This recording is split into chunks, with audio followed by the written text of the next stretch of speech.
So, what did you miss at Jubilee today?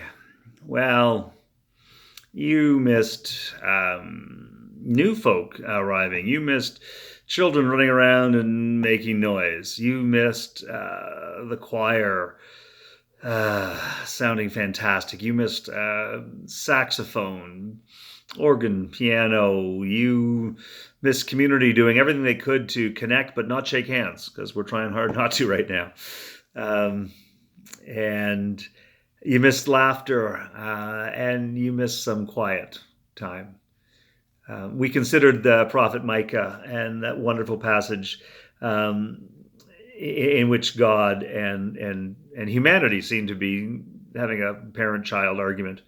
What do you want from me? God says, and kids overly dramatically. Humanity goes, oh, well, what do you want from us? Do you want everything? Fine, we'll just give you it all. And God says, that's not what I want. All I want for you to do is to love justice and to seek kindness. I want you to walk humbly with me. We heard that. We sang that. We sang it badly, actually, because yours truly directed it badly. But the words were not lost on us.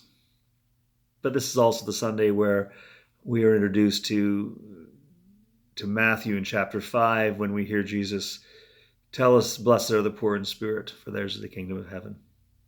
Blessed are those who mourn, and blessed are the pure in heart. We heard the blessings, the Beatitudes, and we wondered what they mean.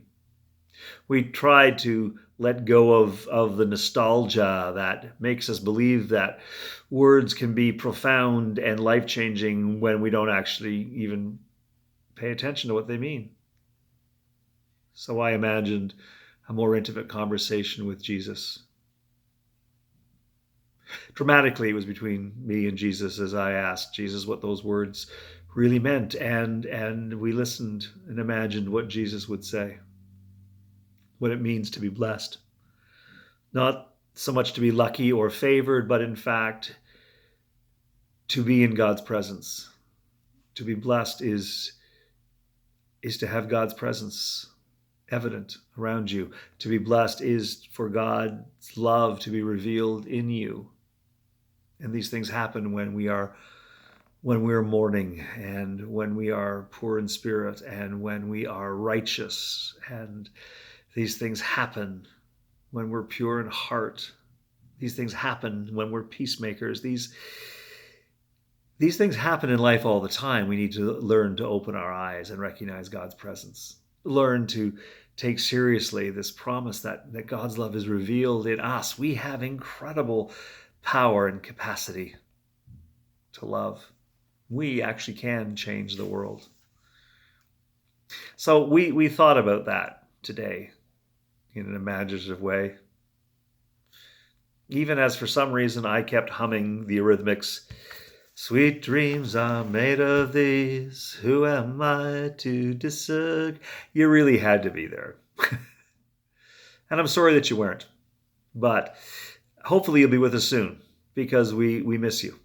And even as we miss you, even when you're not with us, please know that we know that you're blessed. And we hope that you recognize it too. Blessed meaning God is with you. You are not forgotten. You are not alone. You are not left out. And more than that, you are blessed because God's love is revealed in you. Think about that a little bit, please. Live this week knowing that God's presence is there with you, and that God's love moves through you. And live with that knowledge, because it changes the way we do things when we actually expect to see God's presence. When we actually realize that the love we share is God's love, which means that it is unlimited. Imagine. Well, that's what we did today. We imagined. So I invite you to imagine, and I invite you to come back and join us soon, because we miss you. And you can tell us all about your blessing and be with us as we are blessings to each other. Till we get to see you again. God bless.